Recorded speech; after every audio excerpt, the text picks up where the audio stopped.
బేసిక్గా ఇప్పుడు apartments staff కోసం సో అట్లా స్టాఫ్ కోసం అపార్ట్మెంట్ కట్టినప్పుడు సార్ ఒకసారి గర్ల్స్ గర్ల్స్ ఎప్పుడైనా స్ట్రెంత్ ఉండదు గర్ల్స్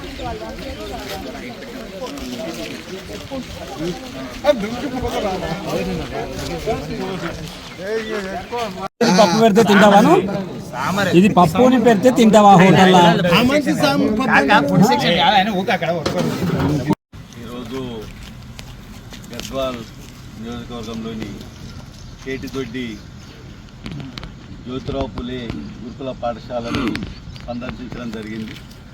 ఈరోజు రాష్ట్రంలో ఎక్కడ చూసినా గురుకుల పాఠశాలలు ఏదైతే జ్యోతిరావు పులే అయినా జ్యోతిరావు పులే, సావిత్రిబాయి పులే ఏదైతే విద్య వలన జీవితాలు బాగుపడతాయి, విద్య నేర్చుకోవాలి, విద్యకే ప్రాముఖ్యత ఇవ్వాలని ఏదైతే జ్యోతిరావు పులే దంపతులు ఏదైతే పిలుపునిచ్చారో ఆ పిలుపుకు ఆదర్శంగా ఆ పేరు పెట్టుకొని గురుకులాలు ఏర్పాటు చేసి గురుకులాలలో పిల్లలు చదువుకుంటుంది కాదు వాళ్లకు పనిష్మెంట్ ఇవ్వడానికి ఇక్కడ వచ్చినట్టు ఈ ప్రభుత్వాలు ప్రవర్తిస్తున్నాయి. నేను మొన్న ఆలయలో చూసి వచ్చిన, అక్కడ కూడా పిల్లలు సోషల్ మీడియా ద్వారా మాకు ఇన్ని ఇబ్బందులు అవుతున్నాయని చెప్తే అక్కడికి వెళ్ళిపోతే అక్కడ మేము పోయే రోజు అక్కడ ఉన్న ప్రిన్సిపల్ని ట్రాన్స్ఫర్ చేసేసిండ్రు.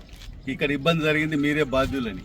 ఇవాళ మేము ఇక్కడ కేటిదొడ్డి అక్కడ వస్తే ఇక్కడ పరిస్థితి చూస్తే దాదాపు 600 మంది పిల్లలు ఇక్కడ ఉంటే వాళ్ళకి 4 బాత్రూమ్లు మాత్రమే ఉన్నాయి. అసలు ప్రపంచంలో 4 బాత్రూమ్లు నుండి 600 మంది ఉంటే పొద్దు నుంచి రాత్రి దాకా కంటిన్యూ చేసినా కానీ వాళ్ళు తీర్చుకోవాల్సిన కనీసం స్నానాలు చేయడం కానీ వాళ్ళు వాష్రూమ్ పోవడం కానీ కాని పని ఒక రోజంతా. మరి వాళ్ళు ఎప్పుడు చదువుకోవాలి, వాళ్ళు ఎక్కడ వాళ్ళు?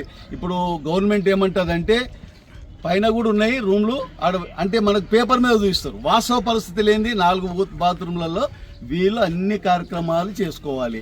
పిల్లలు ఈరోజు మా భారత ప్రధానమంత్రి నరేంద్ర మోడీ గారు నా చక్కా చెల్లెళ్ళు తమ్ముళ్ళు ఎవ్వరు కూడా బయటికి వెళ్ళొద్దు, చెంబు పట్టుకొని బయటకు పోయే పరిస్థితి దేశంలో ఎక్కడ కూడా ఉండొద్దని నిర్ణయం తీసుకొని డైరెక్ట్గా గ్రామ పంచాయతీకి నిధులిచ్చి ఇంటింటికి గట్టించిన ఈ పరిస్థితిలో ప్రభుత్వాలు నడిపిస్తున్న ఈ గురుకులాలని పిల్లలు కనీస సౌకర్యాలు కల్పించకుండా ప్రవర్తిస్తున్నారంటే ఈ రాష్ట్ర ప్రభుత్వాలు సిగ్గుతో తల ఉంచుకోవాలి. ఎందుకంటే ఈ పిల్లలే రేపు రాష్ట్రానికి దేశానికి భవిష్యత్తు. పిల్లలు చదువుకుంటేనే భవిష్యత్తు ఉంటుంది. ఆ చదువుకున్న నిలయాలే వాళ్లకు పనిష్మెంట్ ఇచ్చే, వాళ్ళకి శిక్షణ కాదు శిక్ష ఇచ్చే నిలయాలుగా మారుతున్నాయి. ఇవాళ నేను బియ్యం చూస్తే రోపటి ఒకటేమో శాంపిల్గా ఒకటి మంచిగా వండినరు, బయట చూస్తే అలా పురుగులు చిన్న చిన్న ఏమేమో నల్లగా ఉన్నాయి అలా చూడడానికి.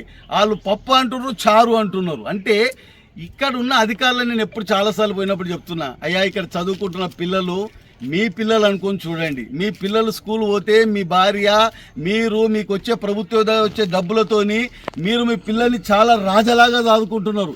ఈ పిల్లలు చదువుకోలేక ప్రభుత్వ పరంగా చదువుకొని మేము బాగుపడాలి, మా బ్రతుకులు బాగుపడాలి, బీసీలు బాగుపడాలి, బడుగు బలహీన వర్గాలు బాగుపడాలని హాస్టల్లోకి వస్తే మీ ప్రవర్తన వల్ల ప్రభుత్వాలు పంపించేదాంట్లో కూడా పందికొక్కుల్లాగా మీరు దాంట్లో ఏదో ఆశపడి వాళ్ళకి సరైన సౌకర్యాలు కల్పిస్తలేరు. దానివల్లనే పిల్లలు తిండిలో కానీ జ్యోతిరావు పూలే గురుకుల పాఠశాలకి రావడం జరిగింది. పిల్లలు ఇక్కడ బేసిక్ ఫెసిలిటీస్తో ఇబ్బంది పడ్డం అనేది చాలా ఆశ్చర్య విషయం. కరెక్ట్గా తెలుసుకుంటే ఈ స్కూల్ మొదలైనప్పుడు హైయెస్ట్ క్లాసు 7వ క్లాసు అడిగితే అప్పటి నుంచి ఇప్పటి వరకు అవే 4 బాత్రూంలు 6 బాత్రూంలో ఉన్నాయి. ఇప్పుడు ఈ స్కూలు 12వ క్లాస్ వరకు పోయింది. ఈ 12వ క్లాస్ వరకు పోయినప్పుడు స్టూడెంట్స్ అంతమంది పెరిగినప్పుడు కూడా ఆ బాత్రూంలు ప్రభుత్వం పిల్లల గురించి ఎందుకు ఆలోచించలేదు, ఎందుకు దానికి తగ్గిన ఫెసిలిటీస్ వాళ్ళకి ఇవ్వలేదు?